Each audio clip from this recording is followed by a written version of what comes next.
Bismillahirrahmanirrahim. Assalamualaikum warahmatullahi wabarakatuh. Alhamdulillah, salatu wassalamu ala Rasulillah wa ala alihi wa sahbihi wa mawalah wa la hawla wa la quwwata illa billah. Bapak Ibu kaum muslimin dan muslimat rahimakumullah. Ketika kita berbicara tentang 10 awal daripada bulan Dzulhijjah, kita mendapatkan bahwasanya mayoritas daripada kaum muslimin itu menganggap hanya sekedar ya hari-hari menjelang lebaran Idul Adha, dan itu mayoritas. Tidak ada antusias berlebihan kecuali mungkin panitia kurban, karena panitia kurban biasanya mulai ngejar-ngejar ini mana nih yang mau bayar nih. Tapi mayoritas kaum muslimin biasanya ketika berhadapan dengan 10 daripada awal bulan Dzulhijjah bersikap biasa saja dan menganggap hal tersebut adalah suatu hal yang sama seperti yang lainnya.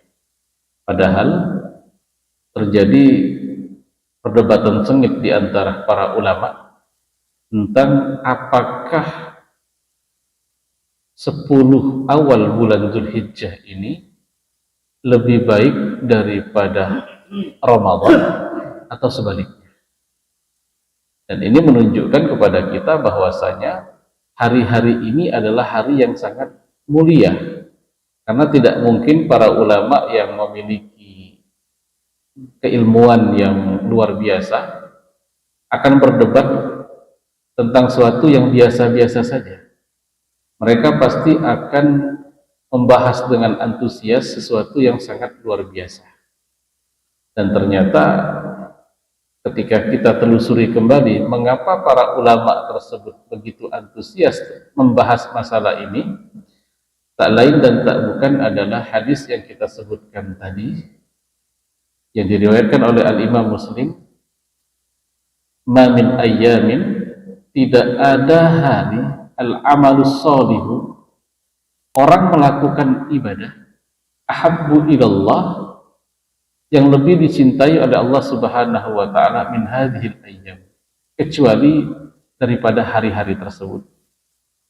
Apa makna hadisnya? Artinya amal kebaikan yang dilakukan, apapun bentuk amal tersebut yang dilakukan pada 10 awal bulan Dzulhijjah, jauh lebih disukai oleh Allah, jauh lebih dicintai oleh Allah, jauh lebih diterima oleh Allah Subhanahu wa taala dibandingkan amalan di hari-hari lain, di bulan-bulan lain. Bahkan ada ulama yang sampai mengatakan bahkan di bulan Ramadan. Luar biasa, Pak. Di bulan Ramadan kemarin kita berlomba-lomba untuk menghatamkan Al-Quran. Kita berlomba-lomba untuk mengisi sop terdepan. Kita berlomba-lomba untuk bersedekah dengan harta terbaik kita. Tapi ternyata kita melupakan bahwasanya di hari-hari ini, yang waktunya sisa berapa hari lagi, Pak? Ahad, Senin, Selasa, Rabu, Kamis. 5 hari lagi. 5 hari yang tersisa ini ternyata adalah hari yang jauh lebih afdal bahkan dibandingkan Ramadan menurut sebagian ulama. Jadi ketika kita melakukan sholat duha di Ramadan luar biasa, di hari-hari biasa juga luar biasa, tapi ketika dilakukan di 10 hari ini, maka ternyata di sisi Allah jauh lebih luar biasa. Sedekah yang kita berikan di 10 hari ini ternyata di sisi Allah jauh lebih baik bahkan dibandingkan sedekah yang kita keluarkan di bulan Ramadan menurut sebagian ulama. Mengapa hari-hari ini menjadi hari yang luar biasa? Karena kalau kita lihat dari segi terkumpulnya ibadah, ternyata di 10 Dzulhijjah ini Bapak Ibu sekalian mengumpulkan beberapa ibadah yang luar biasa. Sekarang kita lihat di Ramadan. Ramadan itu mengumpulkan rukun Islam yang pertama, kemudian mengumpulkan rukun Islam yang kedua, salat, kemudian rukun Islam yang ketiga, puasa, kemudian rukun Islam yang keempat, yaitu zakat.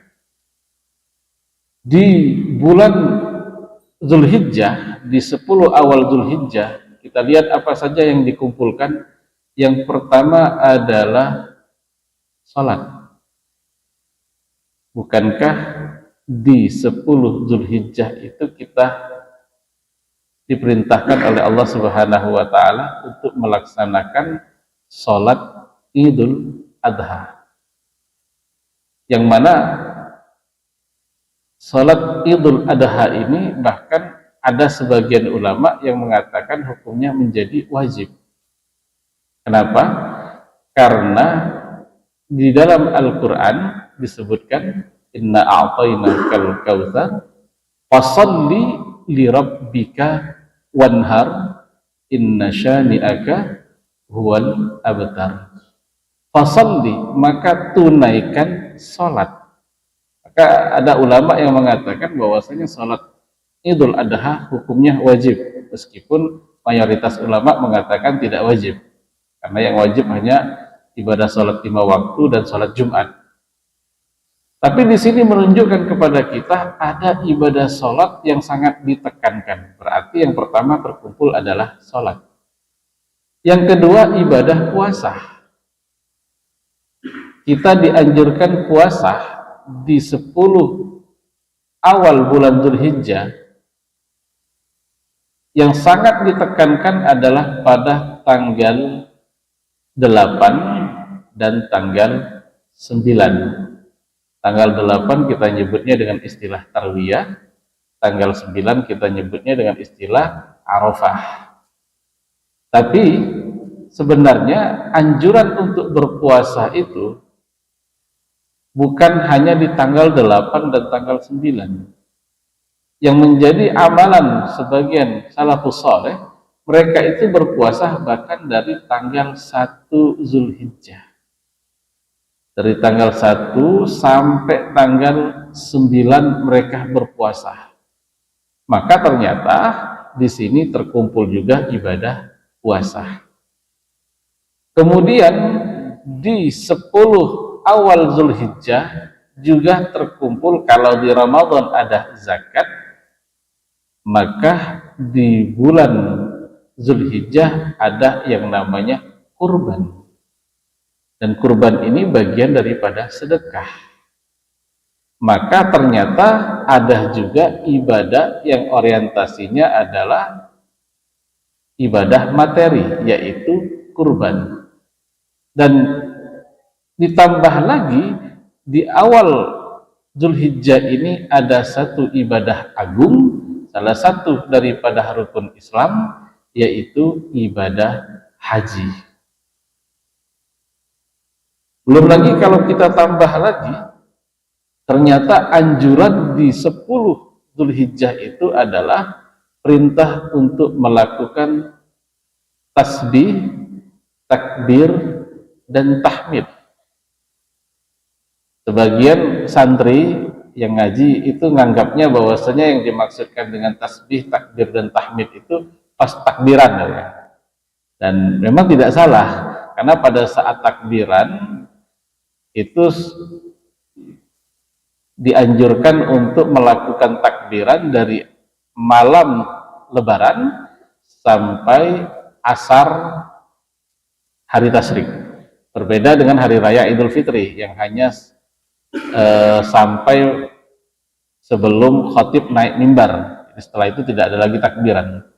Tapi kalau kita lihat daripada apa yang dilakukan oleh para sahabat, terutama yang dilakukan oleh Ibnu Umar, ternyata yang disebut takbir, tahlil, dan tahmid ini bukan cuma pada hari raya sampai hari tasyrik, tapi mereka melakukan takbir, melakukan tahmid, melakukan tahlil dari awal masuk bulan Zulhijjah. Sampai-sampai Ibnu Umar itu sengaja datang ke pasar cuma untuk ngajak orang-orang pasar itu bertakbir. Masuk ke pasar, Allahu Akbar. Nanti satu pasar bilang Allahu Akbar. Alhamdulillah, satu pasar bilang Alhamdulillah. Kalau kita lakukan di sini kayak gimana Pak reaksi masyarakat? Amalan apa lagi ini? Padahal itu sunnah. Jadi datang ke kerumunan. Itu yang dilakukan oleh Sayyidina Abdullah ibnu Umar. Datang ke kerumunan, orang-orang lagi ngumpul. Takbir beliau, Allahu Akbar. Warga sini, tim jihad dari mana lagi ini? Bukan.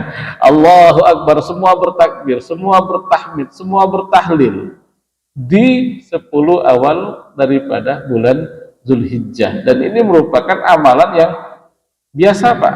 Kalau kita di Timur Tengah, orang-orang yang sengaja masuk ke pasar itu untuk bertakbir, ngajak orang takbir itu biasa, itu biasa sekali. Tapi kalau di Indonesia nggak berani deh Pak. Dikira apa lagi ini?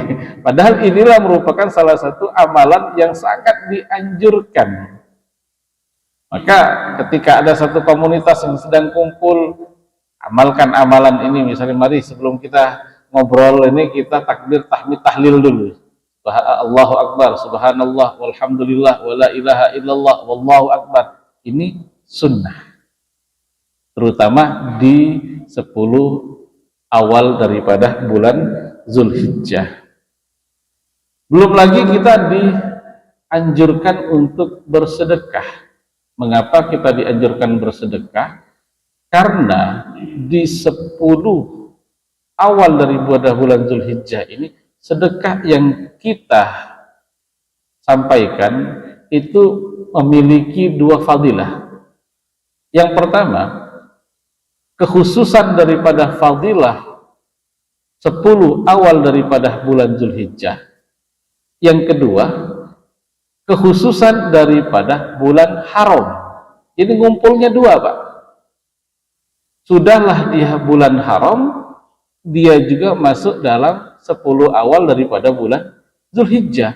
Maka pahalanya jauh lebih banyak dibandingkan di hari-hari lain.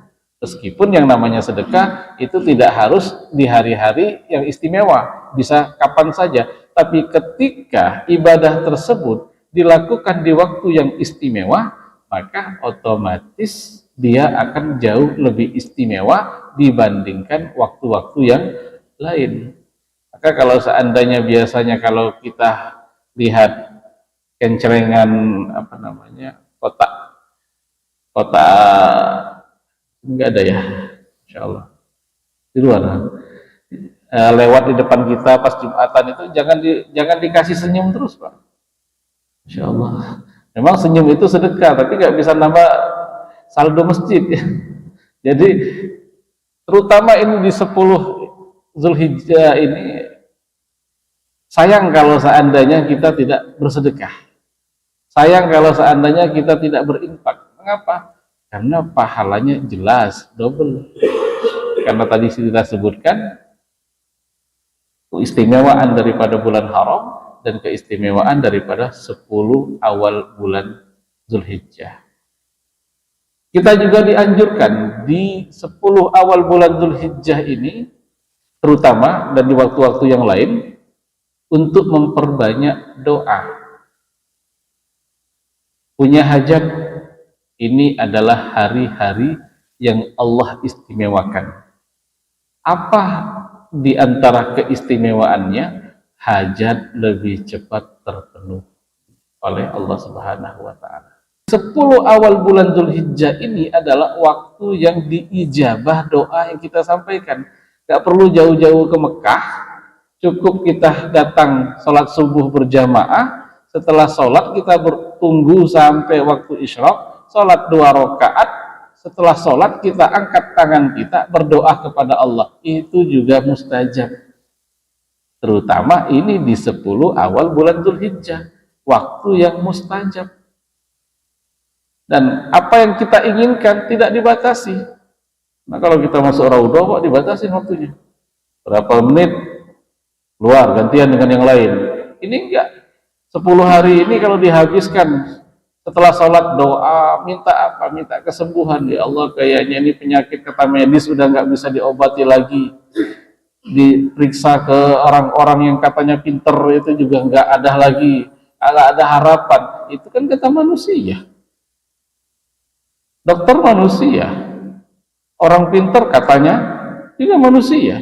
Tapi kalau kita minta kepada Allah, Allahu Syafi, Allah yang memberikan kesembuhan. Angkat tangan kita berdoa, ya Allah, di hari-hari yang mustajab ini, di hari-hari yang mulia ini, angkatlah penyakit hamba ya Allah, angkatlah penyakit suami hamba ya Allah, penyakit istri hamba ya Allah, penyakit anak hamba, penyakit orang tua. Angkat tangan berdoa. 10 hari ini adalah waktu yang mustajab. Punya masalah rumah tangga, punya masalah di kantor, punya masalah di pergaulan, angkat tangan minta kepada Allah. Di 10 hari ini insya Allah diijabah oleh Allah Subhanahu wa Ta'ala. Kenapa? Karena ini adalah waktu yang istimewa.